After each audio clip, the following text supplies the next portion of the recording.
Hi, my name is Bill Brendel, and I'm very excited to tell you about our new vision for the Center for Ethical Business Cultures at the University of St. Thomas. Now, if you could think back far enough, it's a really fun thought experiment to trace your first day at work. You may have been surprised by the way coworkers interacted. I know I was. After my first day in 1998, I made a promise to myself on the steps of the New York Public Library that I'd spend my days at work like a social scientist, not simply checking off items on my to-do list, but really observing and reflecting upon adult behavior. It was fascinating, and I think all of us do it to some extent. It compelled me to earn a master's degree in organizational psychology and a doctorate in adult learning and leadership at Columbia University.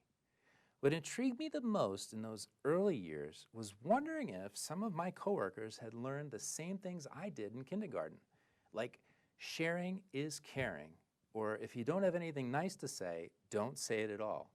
And my favorite, which comes from Mr. Rogers himself, people can like you just the way you are. Now, as the workforce started to decentralize in the early 2000s, opportunities for unethical behavior spread like cracks at the lower levels of the organization. And despite compliance efforts, it's become exponentially harder to control. We have so many examples, and they range from the egregious, like workplace violence and insider trading, to the mundane, like stealing paper from the copy machine. Unethical behavior spreads like a cancer in organizations. And while most of us are well-intentioned, we're less immune than we may think. In fact, the psychology behind it tells us a lot, including why ethics must be addressed at the level of organizational culture. The more unethical behavior takes place in an organization, the more likely it is to spread. Broken windows theory is worth mentioning here.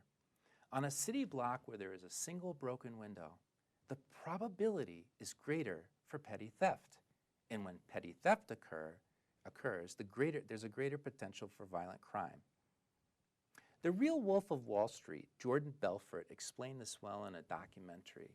It all started with a small offense, and once that was okay and became the norm, larger offenses were made.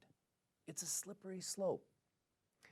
Now, Ed Schein, who's a former professor at the MIT Sloan School of Management, provides one of the best definitions of organizational culture. It opens up a world of insight around why rules aren't enough to influence human behavior. Ed Schein defines culture as the shared subconscious expectations that drive behavior. And that's the tricky thing. Culture is largely subconscious. It's out of our operating awareness during the day.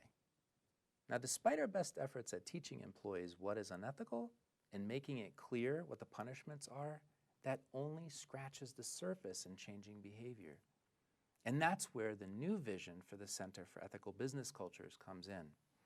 What's needed nowadays is a more penetrating form of development, one that really encourages employees to reflect on and behave from their values-based, one that connects their deeper sense of purpose with the organizational vision so that they're more interested in making the right decisions, and more principled leadership so that they can see the shadow side of culture operating in real time and recognize when their own self-interest clouds their judgment.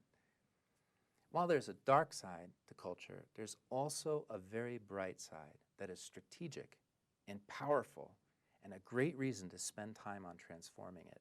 And this is where the Center for Ethical Business Cultures will be turning an important corner.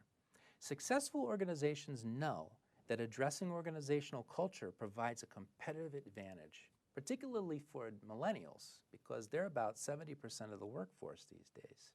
And they're motivated less by money and more by finding deeper meaning in the work they do.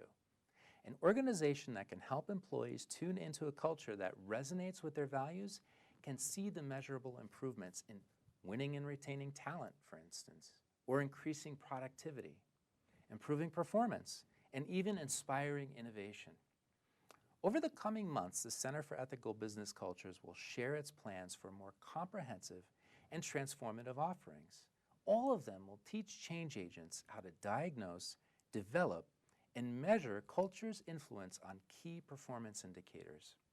The new vision of the center is to bring out the best in people and organizations through organizational citizenship, meaningful work, and principled leadership. I hope you'll join us in supporting these transformative efforts. Feel free to contact me at the email provided in the comments section. And if this video resonates with you, give it a thumbs up and share with your colleagues. Thank you for your time.